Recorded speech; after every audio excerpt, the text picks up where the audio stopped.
ரிஷபராசி அன்பர்கள் உங்களுக்கு இந்த 2026 எப்படி இருக்கும்? முதல்ல முற்பகுதி 1/6/2026 வரைக்கும் ரிஷபராசி அன்பர்களுக்கு எப்படி இருக்கு அப்படின்னா, முதல்ல வந்து பாருங்க, சனி பகவான் லாபஸ்தானத்தில் இருக்கார். சனி லாப சனியாக இருக்கார். ரிஷபராசி அன்பர்கள் என்ன வேலை செய்கிறீங்க அப்படின்னாலும் அதில் அபரிவிதமான லாபத்தை கொடுக்கக்கூடிய பொசிஷனில் யார் இருக்காரு அப்படின்னா சனி பகவான் இருக்கார். ஆனால் சனி இங்கே இருக்கு. இப்போ ரிஷபராசி அன்பர்கள் எந்த அளவுக்கு ஹார்ட் ஒர்க் பண்ணுறீங்களோ அந்த அளவுக்கு ஒரு பெருத்த லாபம், பெருத்த பேக்கப் அப்படின்றத வச்சுப்பீங்க. இதில் எந்த விதமான சந்தேகமும் இல்லை. சனி கொடுக்க எவர் தடுப்பார் அப்படின்ற ஒரு வார்த்தை இருக்குது. சனி உங்களுக்கு கொடுக்கறதுக்கு ரெடியாக இருக்கு. அப்போ யாராலையுமே தடுக்க முடியாது. அதை ஞாபகம் வச்சுட்டு நீங்கள் வந்து பார்த்தீங்கன்னா உங்கள் லைஃப்பை மூவ் ஆன் பண்ணுங்கள். ஓகேங்களா? லாப சனியாக இருக்கவர், அதுக்கும் மேலே குருனோட 9ஆம் உச்ச பார்வை அவர் மேலே படியுது. அப்போ லாப சனி லாபங்களை கொடுக்கணும் அப்படின்னு ரெடியாக இருக்கவர் இன்னும் கொஞ்சம் ஃபாஸ்ட்டாக, இன்னும் கொஞ்சம் என்துவாக, இன்னும் கொஞ்சம் ஸ்பீடாக உங்களுக்கு லாபங்களே கொடுப்பார். இதில் எந்த விதமான சந்தேகமும் இல்லை. செய்யக்கூடிய தொழிலை சின்சியராக செய்கிற நல்ல லாபம் அப்படின்றது வருது. என் ஃப்ரெண்ட்ஸ் சப்போர்ட்டிவாக இருக்காங்க அப்படின்ற அமைப்பு. ஆக ரிஷபராசி என்பர்கள் முற்பகுதி நல்லா இருக்கா, பிற்பகுதி நல்லா இருக்கா அப்படின்னா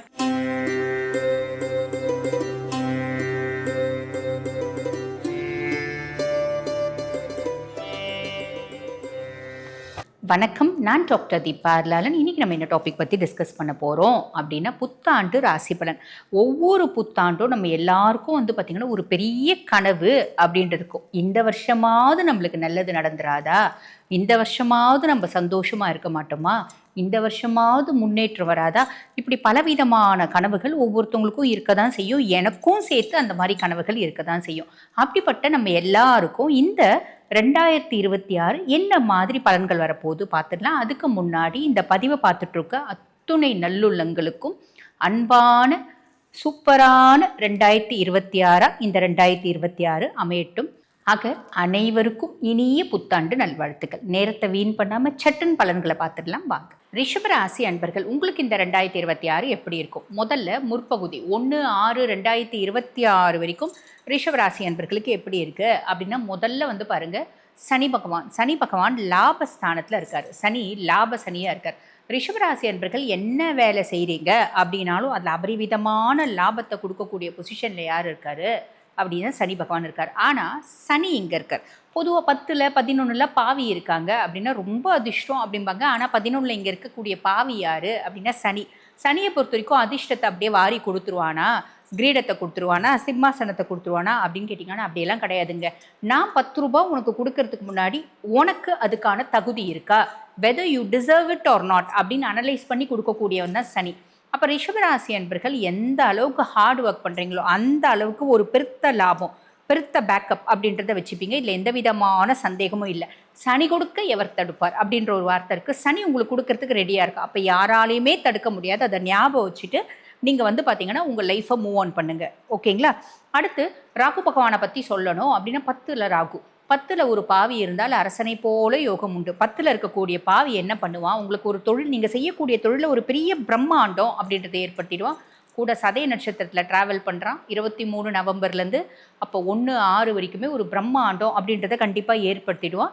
வேலை நீங்கள் சின்சியராக செய்கிறீங்க அப்படின்னா இந்த 2 வருஷம் ரிஷபத்துக்கு மாதிரி திருப்பி ஒரு வாழ்க்கை கிடையாது. 27 வருஷம் ஆகும் திருப்பி இந்த மாதிரி வர்றதுக்கு. ஆக இந்த 2 வருஷத்தை நீங்கள் எந்த அளவுக்கு யூஸ் பண்ணிக்கிறீங்க அப்படின்னா, இந்த காலகட்டத்தில் ஜெயிக்காத ரிஷபம் பின்னாடி ஜெயிக்கிறதுக்கு வாய்ப்பு ரொம்ப கம்மிங்க. ஆக இந்த காலகட்டத்தை ப்ராப்பராக யூஸ் பண்ணிக்கிறீங்க அப்படின்னா ரொம்ப நல்லது. நீங்கள் செய்யக்கூடிய தொழிலில் ஒரு பிரம்மாண்டம், உங்களை சில நூறு மக்களுக்கு தான் தெரியும் அப்படின்னா பல லட்சம் மக்களுக்கு உங்களை தெரியக்கூடிய ஒரு ஆப்பர்ச்சுனிட்டி ஏற்படுத்தி கொடுக்க போகிறோம் யார் அப்படின்னா ராகு பகவான். ஞாபகம் வச்சுக்கோங்க. அதே மாதிரி கேத்து 4ஆம் பாவம், சுகஸ்தானத்தில் கேத்து அப்படின் போது ஆரோக்கியத்தில் ரொம்ப கவனம் அப்படின்றது வைக்கணுங்க. 2 வீலர் போகிறது கண்டிப்பாக அவாய்ட் பண்ணுங்கள், காரில் போங்க. அதே மாதிரி ஆரோக்கியத்தில் கண்டிப்பாக கவனம் அப்படின்றது வச்சுக்கோங்க.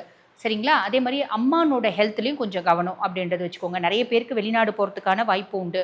பொதுவாக வந்து பாருங்கள், நம்ம வந்து சின்ன சின்ன டிஸார்டர்ஸ் இருக்குது. சும்மா ஒரு சிம்பிளாக சொல்லணும் அப்படின்னா, எனக்கு ரொம்ப நாளாக டயபெட்டிக் இருக்குமா, ரொம்ப நாளாக பிபி இருக்குமா, அதிலெல்லாம் கவனம் தேவை. இது எல்லாமே வந்து ஃப்ளக்சுவேட் ஆகக்கூடிய காலகட்டம். ஆரோக்கியத்தில் மட்டும் கவனமாக இருந்துக்கோங்க அப்படின்னு சொல்லலாம். அதுக்கப்புறம் உங்களுக்கு குரு பகவான் வந்து பாருங்கள் 2ஆம் பாவம், தன குடும்ப வாக்குஸ்தானத்தில் குரு. குடும்பத்தில் நிம்மதி, சந்தோஷம், மகிழ்ச்சி எல்லாமே இருக்கும். குடும்பத்தில் திடீர் தன பிராப்தி, எங்களுக்கு பயங்கரமான வசதி இருக்குமாங்க, காசு இருக்குமாங்க அப்படின்னா நீங்கள் என்ன வேலை செய்கிறீங்களோ அதுக்கான ஒரு இன்கம் அப்படின்றது வரும். எங்களுக்கு கையை கடிக்குதுங்க, எங்களுக்கு காசு இல்லாமல் நாங்கள் கஷ்டத்தில் இருக்கவங்க, அப்படி ஒரு நாளும் வராது, கவலைப்படாதீங்க. இது ஒரு பெரிய ப்ளஸ் அப்படின்னு சொல்லலாம். இழந்த சொந்தம் அப்படின்றது உங்களுக்கு வந்து சேரும். இழந்த சொந்தம் 10 வருஷத்துக்கு முன்னாடி வந்து அந்த சொந்தம் உங்களை விட்டு போயிருக்கலாம், 15 வருஷத்துக்கு முன்னாடி போயிருக்கலாம், அந்த சொந்தம் உங்கள் வாழ்க்கையில் வரும். அதே மாதிரி புது சொந்தம், புது உறவு அப்படின்றது வரலாம். நிறைய பேருக்கு திருமணம் ஆகலாம், புதுசாக வீட்டில் குழந்தை அப்படின்றது ஒன்று பிறக்கலாம். இந்த மாதிரி புது உறவு அப்படின்றது வரும். அதே மாதிரி பாருங்கள், உங்களோட ஆக்கப்பூர்வமான சிந்தனையும் எழுத்தாற்றலும் ஒரு புத்திசாலித்தனமும் மேலோங்கும். சின்ன சின்ன டூர் ட்ராவல் எல்லாம் போகிறதுக்கான வாய்ப்பு உண்டு. அக்கம் பக்கத்து வீட்டாரோட ஒரு நல்ல உறவு அப்படின்றது மெயின்டைன் ஆகிறதுக்கு வாய்ப்பு உண்டு. இது முற்பகுதியில். இப்போ அப்படியே பிற்பகுதி வரலாம். பிற்பகுதி வரீங்க அப்படின்போது சனி சேம் லாப சனியாக தான் இருக்கார். லாப சனியாக இருக்கவர், அதுக்கும் மேலே குருனோட 9ஆம் உச்ச பார்வை அவர் மேலே படியுது. அப்போ லாப சனி லாபங்களை கொடுக்கணும் அப்படின்னு ரெடியாக இருக்கவர் இன்னும் கொஞ்சம் ஃபாஸ்ட்டாக, இன்னும் கொஞ்சம் என்துவாக, இன்னும் கொஞ்சம் ஸ்பீடாக உங்களுக்கு லாபங்களே கொடுப்பார். இதில் எந்த விதமான சந்தேகமும் இல்லை. ராகு 10ஆம் பாவம், தொழில் ஸ்தானத்தில் ராகு குருனோட பார்வையில், முற்பகுதியில் குருனோட பார்வை இருந்துச்சு, குரு சண்டால யோகம் இருந்துச்சு, அங்கே வந்து தொழில் பிரம்மாண்டம் அப்படின்றது வந்துடும். பிற்பகுதியில் தொழில் பிரம்மாண்டம் இருக்கும், ஆனால் குருனோட பார்வை கிடையாது. சொந்த நட்சத்திரத்தில் ட்ராவல் பண்ணுறாரு. அப்போ என்ன ஆகும்? வேலை செய்கிற இடத்துல ப்ரெஷர்ஸ், வேலை செய்கிற இடத்துல என் தலைமையில் பெரிய மூட்டை இருக்குப்பா, என் தலைமையில் 2 பாறாங்களை தூக்கி வச்ச மாதிரி இருக்குது, நான் வேலையை இந்த வடிவேலு ஒரு படத்தில் சொல்லுவார், பேக்கரியை டெவலப் பண்ணாலும் டெவலப் பண்ணேன், காலையில் வந்து இந்த பிரெட் இருக்கா, அது இருக்கா, இது இருக்கான்னு கேட்குற மாதிரி ஆகிப்போச்சுப்பா பொழப்பு அப்படின்வாங்களா, அந்த மாதிரி ஆகிடும் நம்ம பொழப்பு. அப்போ நம்ம ரொம்ப வந்து தொழிலில் மேன்மை முன்னேற்றம் அடைஞ்சாலும் அந்த தொழிலில் ஒரு ப்ரெஷர்ஸ் அப்படின்றது ரொம்ப ஜாஸ்தி இருக்கும். இதுக்கு அந்த பருத்தி மூட்டை குடவுன்லேயே இருந்துக்கலாமே, ஏன் நம்ம என்னத்துக்கே தூக்கிட்டு வந்து இங்கே போட்டோம் அப்படின்ற மாதிரி ஒரு மைண்ட் செட்டும் நம்மளுக்கு வரும். ஆனால் நான் முன்னமே சொன்ன மாதிரி தாங்க, இந்த 2 வருஷத்தில் சாதிக்கலை அப்படின்னா ரிஷபத்துக்கு பின்னாடி வந்து ஆப்பர்ச்சுனிட்டி ரொம்ப கம்மி. பெரும்பாலான ரிஷபத்துக்கு சுய ஜாதகத்தில் தசநாதம் சூப்பராக இருக்கவங்களுக்கு தான் பின்னாடி ஆப்பர்ச்சுனிட்டி. ஆக அதை ஞாபகம் வச்சுக்கோங்க, ஞாபகம் வச்சுட்டு செய்யுங்க. அப்போ ஒர்க் ஸ்பாட்டில் ப்ரெஷர்ஸ் வரும், குட்டி குட்டி கான்ஃப்ளிக்ட்ஸ் வரும். நமக்கும் நம்ம வேலை செய்கிற இடத்துல இருக்க பர்சனாலிட்டிஸ்க்கும் என்னமோ தெரியாது, காரணமே தெரியாமல் நம்மளை பிடிக்காம போயிடும். ஆல்ரெடியே நம்ம மேலே ஒரு பெரிய பிரச்சனை.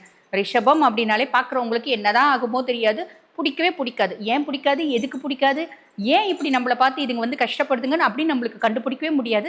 மேபி ஒன்று இருக்கலாம், நம்ம ரொம்ப ரொம்ப ப்ளசண்ட்டான பர்சனாலிட்டிஸ், அதனால் நல்லா இருக்கவங்கள பார்த்தா யாருக்கு பிடிக்கும்? ரொம்ப ப்ளசண்ட்டாக, ரொம்ப அழகாக, ரொம்ப டீசெண்டாக இருக்கவங்கள பார்த்தா யாருக்கும் பிடிக்காது இல்லைங்களா? மேபி அதுவாக கூட காரணமாக இருக்கலாம்.